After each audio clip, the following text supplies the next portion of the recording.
और नजर डालेंगे इस वक्त की 10 बड़ी खबरों पर।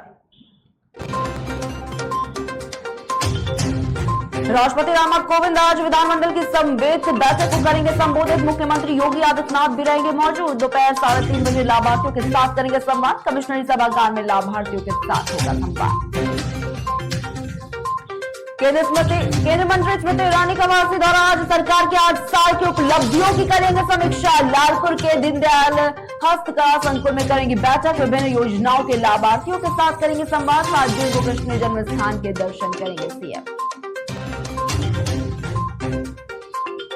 मुख्यमंत्री योगी आदित्यनाथ का आज मथुरा दौरा। 2 दिवसीय दौरे पर आज मथुरा पहुंचेंगे सीएम योगी। रामकृष्ण मिशन सेवा आश्रम में कैथ लैब का करेंगे उद्घाटन। रात 8 बजे बांके बिहारी मंदिर में करेंगे दर्शन पूजन। आजमगढ़ लोकसभा सीट पर धर्मेंद्र यादव लड़ेंगे उपचुनाव। धर्मेंद्र यादव को आजमगढ़ से चुनाव लड़ने के लिए राजी कर लिया गया है। धर्मेंद्र यादव आज नामांकन करने आजमगढ़ पहुंच रहे हैं। बीएसपी सुप्रीमो मायावती ने किया ट्वीट। कानपुर में हुई हिंसा के तह तक जाना बहुत जरूरी। कहा हिंसा में निर्दोष लोगों को परेशान न किया जाए। देश में सभी धर्मों का सम्मान जरूरी। किसी धर्म पर आपत्तिजनक भाषा का इस्तेमाल उचित नहीं। उत्तरकाशी में खाई में गिरी बस के हुए टुकड़े। रात भर चला रेस्क्यू ऑपरेशन। खौफनाक मंजर देख हथियार से लोग। 25 लोगों की दर्दनाक मौत। 3 लोग गंभीर रूप से घायल। मध्य प्रदेश के थे सभी यात्री। उत्तरकाशी में हुए बस एक्सीडेंट पर प्रधानमंत्री मोदी ने जताया शोक। पीएम मोदी ने किया मुआवजे का ऐलान। मृतकों के परिजनों को मिलेगा 2 लाख का मुआवजा। घायलों को मिलेंगे 50,000 रुपए। विवादित बयान पर बीजेपी से निकाले गए नवीन कुमार जिंदल। बोले ना हम किसी से डरे हैं ना डरेंगे। नवीन कुमार जिंदल ने पैगंबर मोहम्मद के खिलाफ की थी बयानबाजी। दिल्ली बीजेपी के मीडिया प्रभारी है नवीन कुमार जिंदल। केरल में 2 बच्चों में नोरो वायरस की पुष्टि से हड़कंप। स्वास्थ्य मंत्री वीना जॉर्ज ने कहा कि चिंता की कोई जरूरत नहीं है। स्वास्थ्य विभाग ने स्थिति का आकलन कर लिया है। फिर डराने लगा कोरोना वायरस। कई महीनों के बाद एक दिन में 4500 से ज्यादा नए मामले आए सामने। वहीं बीते 24 घंटे में 2749 लोग हुए ठीक। 9 लोगों की कोरोना से मौत। वहीं सक्रिय मामलों में उछाल देखा गया।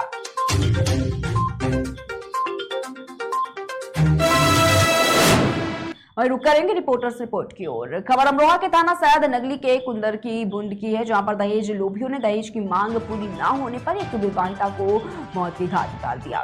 सूचना पाकर मौके पर पहुंची पुलिस ने शव को कब्जे में लेकर पोस्टमार्टम के लिए भेज दिया है। पूरा मामला अमरोहा के थाना सैद नगली कुंदर की बुंड का बताया जा रहा है। और खबर उत्तराखंड से है, जहां पर विश्व पर्यावरण दिवस पर काशीपुर मीडिया के द्वारा एक बाइक रैली का आयोजन किया गया। ये बाइक रैली पत्रकारों के द्वारा कोतवाली से प्रारंभ होकर मुख्य बाजार से होती हुई महाराणा प्रताप चौक से वापस कोतवाली में समाप्त हुई। पर्यावरण दिवस पर लोगों को पेड़ लगाने के लिए जागरूक करने के साथ साथ पर्यावरण को शुद्ध रखने के लिए भी रैली निकाली गई है।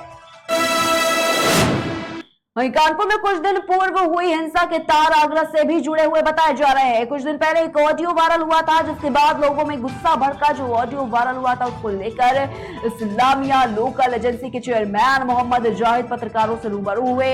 प्रेस कॉन्फ्रेंस का आयोजन कर प्रेस वार्ता के दौरान इस्लामिया लोकल एजेंसी के चेयरमैन मोहम्मद जाहिद ने अपना पक्ष पत्रकारों के सामने रखा। उन्होंने बताया कि उनका जो ऑडियो वायरल हो रहा है उसको गलत तरीके से वायरल किया जा रहा है, जिसके चलते उन पर मुकदमा भी दर्ज किया जा चुका है। वही वायरल ऑडियो पर अपना बचाव करते हुए चेयरमैन मोहम्मद जाहिद ने क्या कहा, ये आपको सुनाते हैं। उद्देश्य यह है, जैसे मेरे खिलाफ मुकदमा लिखा गया, ठीक है, मुकदमे की मेरी ऑडियो को हमारे ही कुछ लोगों ने ऊपर से नीचे तक लखनऊ कहाँ पहुंचाई। उसके बाद कप्तान साहब को मुकदमा लिखना पड़ा। अब बात यह है कि जब वहाँ पब्लिक उत्तेजित हो रही थी जामा मस्जिद में पूरी, जब ये बैटर आया था हमें मालूम नहीं था, तो पब्लिक जो है बेकाबू हो रही थी। अब पब्लिक बेकाबू हो रही थी, उधर रोड पे जाने दें, तो उसके लिए थोड़ा सा हमको इस तरीके से बोलना पड़ा कि महेंद्र प्रताप जैसे आदमी खड़े हो जाएंगे तो आप मतलब उसके खिलाफ उत्तेजित हो जाएंगे। ऐसे महेंद्र प्रताप आते हैं जाते हैं, उससे कोई फर्क नहीं पड़ता। महेंद्र प्रताप की मांग क्या थी जिसपे आपने इतना उत्तेजित बयान दिया? क्या मांग थी? महेंद्र प्रताप की मांग ये थी, जो अखबारों में आया है कि उसके कोई जीने के नीचे कोई मंदिर है और मुसलमानों ने उस मूर्तियों को इसलिए रखा कि दिन भर हम चढ़े उतरे कुचलित हो जाएं। ये बयान था। हाँ, तो मुसलमानों वो बयान उन्होंने डायरेक्ट नहीं दिया है, एक संवैधानिक संस्था है, हाँ। लोकतांत्रिक संस्था है, कोर्ट के माध्यम से एक प्रार्थना पत्र प्रेषित किया है। जी। ये वाला जो रहा थी वो आपके लिए भी थी, उन्होंने कोई ऑडियो तो वायरल नहीं किया, नहीं करा। आपका जो ऑडियो है वो नहीं, जो पब्लिक थी, जी। ये पब्लिक थी, हम उससे क्या कहते हैं। संभल कोतवाली क्षेत्र में हो रहे अवैध ई रिक्शा निर्माण को रोकने के लिए पुलिस ने बड़ी कार्रवाई करते हुए आरोपियों को गिरफ्तार कर जेल भेज दिया है। आपको बता दें कि कोतवाली क्षेत्र में हो रहे अवैध ई रिक्शा निर्माण के कारखाने पर पुलिस ने छापा मारा, जिसकी खबर पर शहर भर में अवैध ई रिक्शा निर्माताओं पर स्पेयर पार्ट्स बेचने वालों में खलबली मच गई। साथ ही अवैध ई रिक्शा संचालकों में हड़कंप मच गया है। आनंद फानन में रिक्शा निर्माता अपनी अपनी दुकानें बंद कर मौके से फरार हो गए हैं। वहीं खबर मथुरा से है, जहां पर जिला कारागार में वृक्षारोपण किया गया। पर्यावरण दिवस के मौके पर कारागार मंत्री धर्मवीर प्रजापति की प्रेरणा से सभी जिलों की जेलों में वृक्षारोपण का कार्य किया गया है। मथुरा जेल अधीक्षक द्वारा यह बताया गया है कि मथुरा जिला कारागार में 100 से अधिक पौधे लगाए गए हैं। कुछ इस तरह ही मथुरा जिला कारागार में निरुद्ध बंदियों के द्वारा भी वृक्षारोपण किया गया है। माननीय कारागार मंत्री श्री धर्मवीर प्रजापति जी के प्रेरणा से कारागार विभाग में बृहद वृक्षारोपण कार्यक्रम किया जा रहा है। उसी आज 5 जून को विश्व पर्यावरण दिवस है। उस उपलक्ष्य में माननीय मंत्री जी ने हम लोग को आदेशित किया है और प्रेरणा दिया है कि कारागार में वृक्षारोपण कराया जाए। इसलिए आज जो है 100 पौधे लगाए जा रहे हैं। 50 पौधे पहले लगाए जा चुके हैं और अभी वन विभाग के वन अधिकारी से मेरी बात हुई है। उन्होंने कहा कि सर जुलाई के महीने में आपको हम फलदार वृक्ष जैसे नींबू, कटहल, जामुन, आम के पौधे देंगे, आप लगा लीजिएगा। इस समय गर्मी बहुत ज़्यादा है, केवल छायादार पौधे लगाइए। और माननीय मंत्री जी के प्रेरणा से कारागार में कम से कम 250 पौधे फलदार वृक्ष लगाएंगे जुलाई के महीने में। और वही खबर देवास के सतवास तहसील से, जहां पर नगर काटाफोड़ में पालकों ने स्कूल संचालक के विरोध में ज्ञापन दिया है। सतवास की काटाफोड़ में पालकों ने थाना परिसर पहुंचकर चापर इंटरनेशनल स्कूल संचालन के विरोध में महामहिम राज्यपाल, एसडीएम और जिला शिक्षा अधिकारी के नाम संयुक्त को ज्ञापन दिया है। वही पालक कमर पाराशर हरप्रीत भाटिया जब्बार शाह ने बताया कि कोरोना काल में स्कूल बंद रहने के बावजूद भी स्कूल संचालक के द्वारा मनमानी फीस वसूली जा रही थी। स्कूल द्वारा तय फीस में मनमाने तरीकों से बढ़ोतरी भी कर दी गई। पालकों ने यह कहा कि मनमानी फीस नहीं देने के कारण हमारे बच्चों को वार्षिक परीक्षा से भी वंचित रहना पड़ा। अब देखना यह होगा कि आर्थिक स्कूल संचालकों पर क्या जांच की जाएगी। आचार संहिता लगी हुई है और धारा 144 भी क्षेत्र में लागू है। इस कारण से हम लोग चैंपियन स्कूल में जो ज्ञापन देने आए हैं, उसी कारण 4 लोग हमें शासन से अनुमति प्राप्त करके आए हैं। नहीं तो ये पूरे क्षेत्र की बहुत बड़ी समस्या है कि चैंपियन स्कूल ने अपनी मनमानी के कारण आज ना जाने कितने छात्रों को फीस बढ़ा दी और फीस बढ़ाने के बाद उनसे परीक्षा भी नहीं ली और उन बच्चों को रोते हुए घर भेजा गया। जबकि शासन और मुख्यमंत्री जी की ये योजना है कि बच्चों को उचित शिक्षा मिले और लड़कियों के लिए तो विशेष शिक्षा का और फीस खत्म करके और उन्होंने पढ़ाने का विचार किया। जबकि हालत यह है कि चैंपियन स्कूल सतवास ने हमारे बच्चों को बिना परीक्षा दिए ही पूरा सत्र कर दिया है और आज दिनांक तक वो सब्जेक्ट की। और खबर मध्य प्रदेश के सतना से, जहां पर सतना के महर से 8 किलोमीटर दूर महर देवी के पीछे रामपुर पहाड़ के पास 11,000 वोल्ट की बिजली के तार बस में छू जाने से बस में आग लग गई, जिसके चलते 25 से 30 लोग गंभीर रूप से झुलस गए। सभी को अस्पताल में भर्ती कराया गया है। आपको बता दें कि महर विधायक नारायण त्रिपाठी घायलों से मिलने अस्पताल पहुंचे। अरे मैं घर पे जा रहे थे, क्या मुझे टेक चढ़ता ही बस में करंट आग ही लग गई। अच्छा, कितने लोग उसमें सवार थे? अरे बहुत आदमी बारे थे, तो सब सर्विस जल गए। आग कहाँ पास लगी है? यहीं पहाड़ में? हाँ, पहाड़ के ऊपर। कितने लोग रहे होंगे? अरे उसमें बहुत लोग रहे और तो ज्यादा रहे। आप कहाँ से?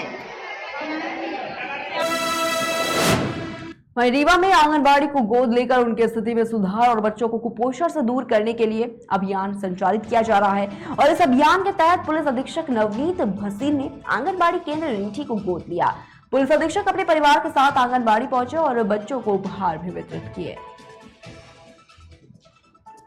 मध्य प्रदेश शासन का जो एक अभियान है, जिसमें एडॉप्ट एन आंगनबाड़ी के तहत किसी एक आंगनबाड़ी को अगर हम लोग गोद लें, वहाँ नियमित विजिट करें और वहाँ को सुधार करवाएं, प्लस वहाँ के जो बच्चे हैं उनके पेरेंट्स से मिलें, उनसे चर्चा करें, उनको बच्चों के स्वास्थ्य के लिए सचेत करें, पढ़ाई के लिए जागरूक करें। इस क्रम में ये प्रयास हमने किया है।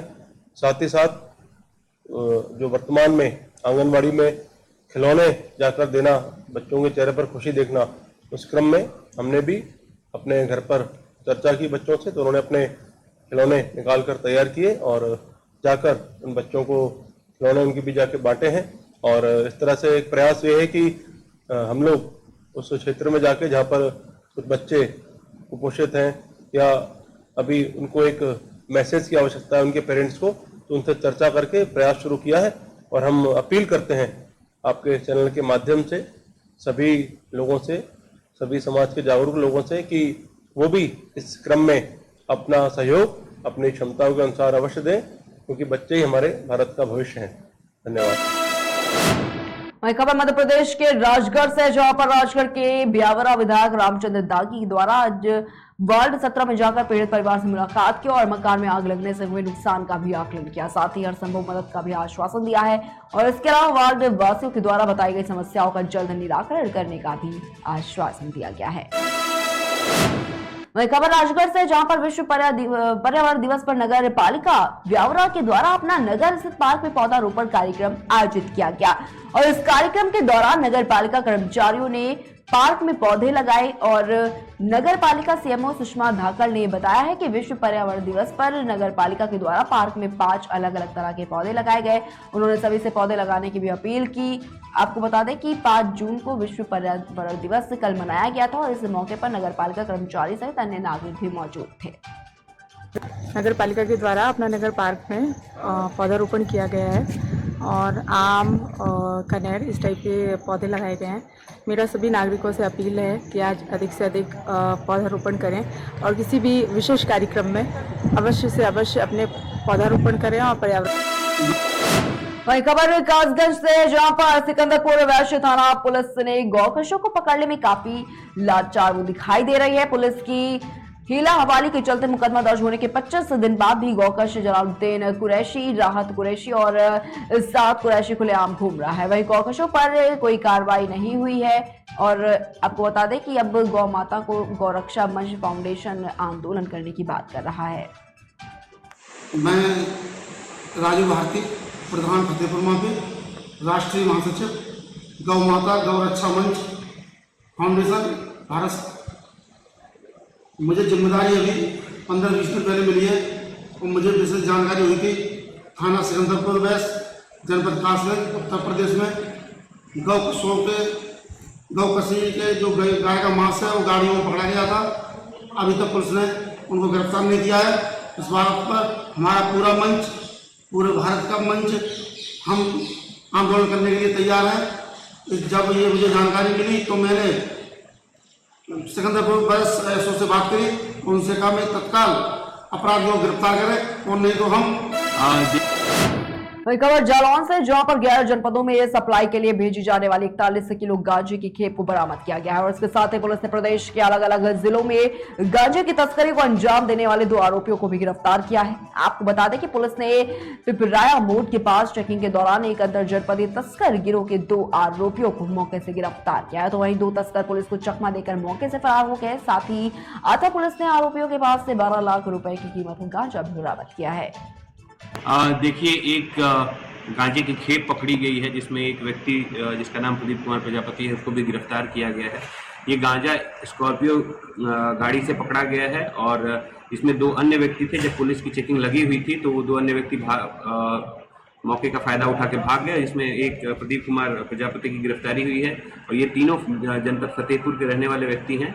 बाकी इन दोनों को वांछित किया गया है, उनकी भी जल्द गिरफ्तारी की जाएगी और उनके कब्जे से गांजा बरामद करते हुए अब इनको जेल भेजा जा रहा है और अगली विधिक कार्रवाई की जाएगी। कितना गांजा पकड़ा गया सर और इसकी मार्केट वैल्यू क्या है? कुल 41 किलो 400 ग्राम गांजा पकड़ा गया है और वहीं खबर बुलंदशहर से, जहां पर जहांगीराबाद कोतवाली क्षेत्र की चौकी के पास एक ज्वेलर्स व्यापारी के पुत्र सड़क हादसे में गंभीर रूप से घायल हो गया है, जिसके बाद पुलिस ने स्थानीय लोगों की मदद से दोनों को कार से निकालकर जिला अस्पताल में भर्ती कराया गया है। आपको बता दें कि अचानक अनियंत्रित हुई स्विफ्ट डिजायर कार पेड़ से टकरा गई, जिसके बाद दोनों भाई बुरी तरीके से घायल हो गए। वहीं आपको बता दें कि दोनों की हालत गंभीर बताई जा रही है। मैं आपको बता दें कि पर्यावरण जागरूकता बढ़ाने के लिए विभिन्न प्रकार के कार्यक्रम आयोजित किए गए और इस अवसर पर रामजन को पर्यावरण संरक्षण संदेश देने के लिए पर्यावरण जागरूकता रैली के साथ विशाल पौधारोपण अभियान का आयोजन भी किया गया। वहीं एनटीपीसी सिंगरौली में इस साल विश्व पर्यावरण दिवस केवल एक पृथ्वी थीम के रूप में मनाया गया और इस अवसर पर एनटीपीसी सिंगरौली आवासीय परिसर से स्थित अंबेडकर भवन से चिल्का झील तक पर्यावरण रैली का आयोजन किया गया और इस अवसर पर मुख्य महाप्रबंधक वसुराज गोस्वामी ने हरी झंडी के साथ रैली और विश्व पर्यावरण दिवस का शुभारंभ किया। जागरूकता कार्यक्रम रैली में निवासियों की भारी भागीदारी भी दिखाई दी। मथुरा में भारतीय जनता पार्टी किसान मोर्चा के द्वारा अपने जिले के जिला अध्यक्ष किसान मोर्चा चरण सिंह के नेतृत्व में तीनों विधानसभा बलदेव छाता मार्ग में जगह जगह तालाब सरोवर आदि की सफाई अमृत सरोवर अभियान में की गई है। इस दौरान सभी नेताओं ने श्रमदान किया और साथ ही किसानों के साथ संवाद भी किया। मेरा नाम सुरेश तरकर है। मैं भारतीय जनता पार्टी किसान मोर्चा से जिला उपाध्यक्ष हूँ। आज भारतीय जनता पार्टी किसान मोर्चा प्रदेश नेतृत्व द्वारा हमारे यशस्वी प्रधानमंत्री नरेंद्र भाई मोदी जी के कार्यकाल के 8 साल पूरे हो चुके हैं। वह हमारे यशस्वी मुख्यमंत्री योगी आदित्यनाथ जी के जन्मदिन है और विश्व पर्यावरण दिवस भी है। उस मौके पर हमारे किसान मोर्चा द्वारा पूरे प्रदेश भर में अभियान चलाया गया है। हमारे तालाब सरोवरों उनको स्वच्छता के लिए, वह किसानों से संवाद करने के लिए, वह किसानों को फलदार वृक्ष वितरित करने के लिए और हमारे जो प्रगतिशील किसान हैं उन्हें सम्मानित करने के लिए। आज जो है हमारे माननीय देश के यशस्वी प्रधानमंत्री मोदी जी के 8 साल प्रधानमंत्री के शासनकाल को हो गए थे, उनके उपलक्ष्य में, और आज हमारे मुख्यमंत्री योगी जी का जन्मदिन था। इसके उपलक्ष्य में हमने किसानों का सम्मान किया है, तालाबों की सफाई की है, बलदेव विधानसभा ग्राम बंदी में सफाई की है, तालाबों की, किसानों का सम्मान किया है और किसानों को फलदार वृक्ष वितरण किए हैं और फलदार वृक्ष। वहीं खबर आगरा से, जहां पर उत्तर प्रदेश के मुख्यमंत्री योगी आदित्यनाथ का 50वां जन्मदिन बड़ी ही धूमधाम के साथ मनाया गया। आपको बता दें कि भारतीय उलेमा बोर्ड महिला विंग के अध्यक्ष और भाजपा नेत्री सवाना खंडेलवाल ने अपने निवास स्थान पर बीजेपी कार्यकर्ताओं के साथ सीएम योगी आदित्यनाथ का जन्मदिन केक काटकर और मुख्यमंत्री योगी आदित्यनाथ की तस्वीर को केक खिलाकर मनाया गया, जिसमें भारतीय जनता पार्टी के हिंदू और मुस्लिम दोनों ही कार्यकर्ता मौजूद रहे। सभी कार्यकर्ताओं ने सीएम योगी आदित्यनाथ की सलामती के लिए दुआ मांगी, साथ ही योगी जिंदाबाद के नारे भी लगाए। देखिए, बहुत हर्ष का विषय है और उत्तर प्रदेश में आदरणीय योगी आदित्यनाथ जी की प्रचंड जीत उनको मिली। दूसरी बार वो मुख्यमंत्री बने और मुख्यमंत्री बनने के बाद उनका इस बार जब 50वां जन्मदिन था तो लोगों में, युवा पीढ़ी में खासा उत्साह है और वो सिर्फ मुस्लिम समाज में या हिंदू समाज में नहीं, समस्त उत्तर प्रदेश के लोग जश्न में मतलब माहौल में खुश हैं और विलीन हैं। तो उसी, क्योंकि आदरणीय योगी आदित्यनाथ जी बहुत ज़्यादा उत्साह जश्न मनाने में यकीन नहीं रखते, मगर फिर भी हम क्योंकि कार्यकर्ता हैं और सारे लोग उनको चाहते हैं तो हमने एक क्योंकि बुलडोजर बाबा के नाम से हमारे आदरणीय योगी आदित्यनाथ जी चर्चित हैं, तो आज बुलडोजर केक हमने बनाया था और इसमें समस्त हिंदू और मुस्लिम की भागीदारी थी, यानी कि यहाँ टीका भी था, टोपी भी थी, क्योंकि हम ये संदेश देना चाहते हैं कि योगी आदित्यनाथ जी सबके हैं, मुख्यमंत्री सबके हैं, उत्तर प्रदेश के हैं। उनको जितना हिंदुओं से प्यार करते हैं उतना मुस्लिमों से भी प्यार करते हैं, नफरतें कम हो। हम जैसे कहते हैं ना कि हो जहाँ शिव की अजाने और खुदा की आरती, वो इबादतगाह हिंदुस्तान होना चाहिए। फिलहाल की खबरों में इतना ही। बने रहिए KKD न्यूज के साथ।